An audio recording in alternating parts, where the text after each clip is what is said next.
Eksponentiel udvikling, hvis vi skal finde A og B ud fra 2 punkter. Så har vi en formel, der hedder f x gange a x. Hvis vi skal bevise a,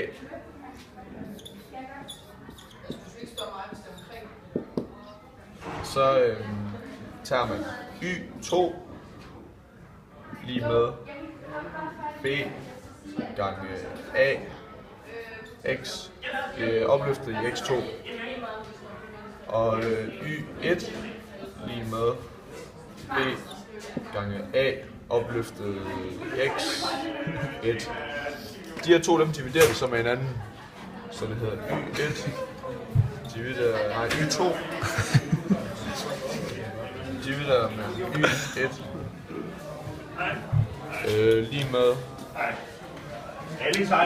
b gange a opløftet i x2 og b gange a opløftet i x1. Når man dividerer b her med hinanden, så går det ud med hinanden. Så det giver y2 dividerer med y1 lige med a opløftet i x2 minus x1.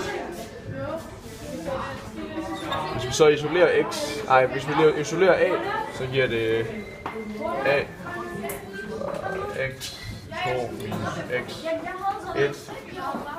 Og så bruger vi det som rod i den her. Og ud fra den formel kan man finde a. Og så bare stoppe den med.